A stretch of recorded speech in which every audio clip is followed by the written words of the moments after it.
So one of the concerns we had prior to buying this Mavic Air, and it's a concern that a lot of you share, is that it won't perform well in high winds. I mean, look at it, it's tiny, it weighs nothing. How can that do well in high winds?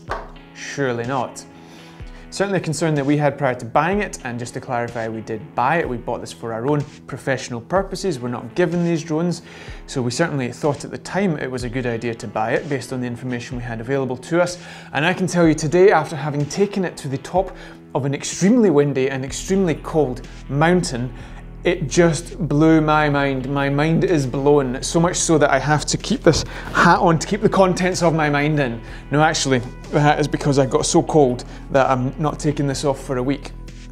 But honestly, it performed so well. I took the Phantom 4 up afterwards, and it's, you know, in all honesty, I think this did better.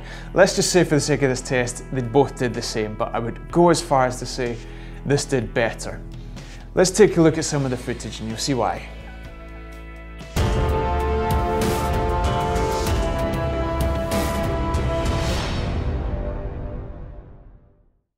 Before I forget, if you really want to get into your drone cinematography and take your skills from here to here like this, Aline and I have created an online masterclass in drone cinematography, taking advantage of our years of filmmaking experience long before we got anywhere near drones.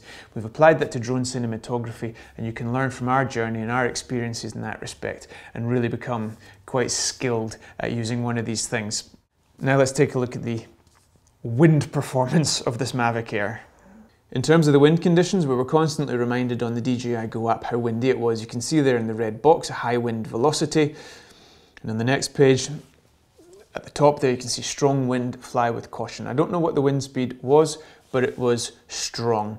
If you check out this time lapse actually, you'll see the clouds moving. I mean, it really was windy and gusty.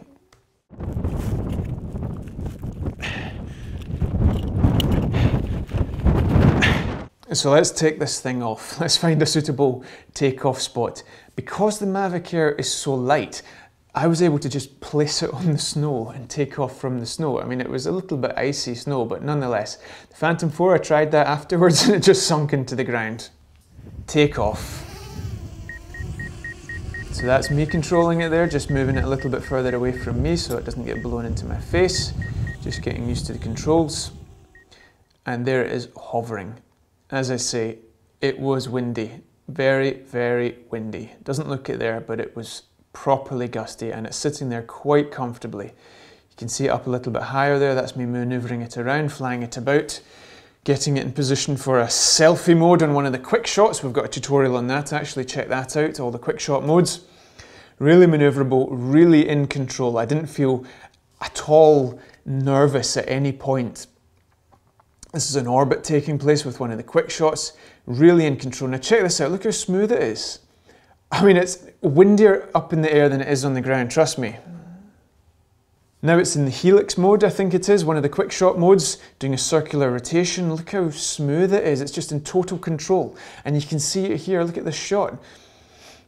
It's just, it's brilliant. It's just amazing. It really is. And the higher it gets, the windier it gets. And as I say, it's beeping away, telling me about these high wind warnings.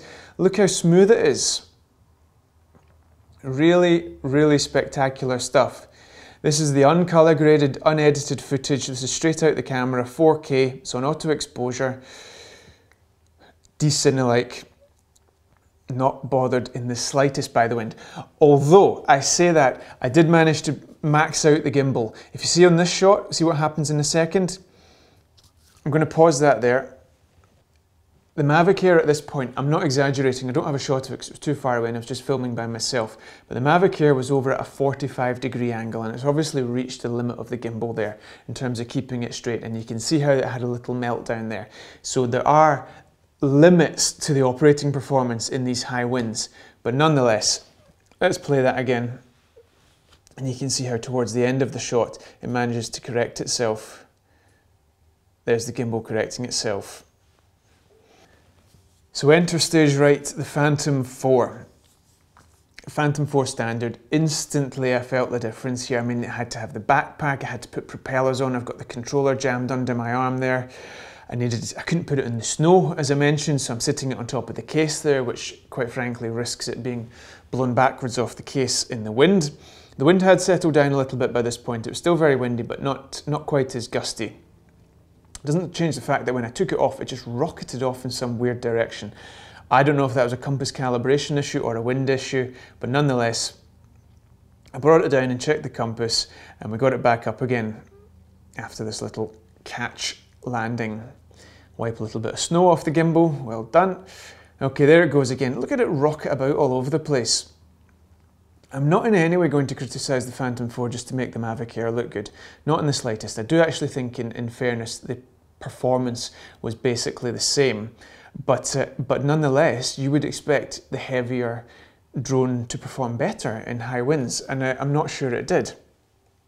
That being said, at no point was the Phantom 4 actually challenged in the wind. At no point did I feel that it had maxed out the gimbal or that there was any real threat to it while it was up in the air. You can see in this shot, the shots are just buttery smooth. I mean, absolutely beautiful. The gimbal's performing brilliantly, the drone is performing brilliantly, and the results from both drones are absolutely sensational.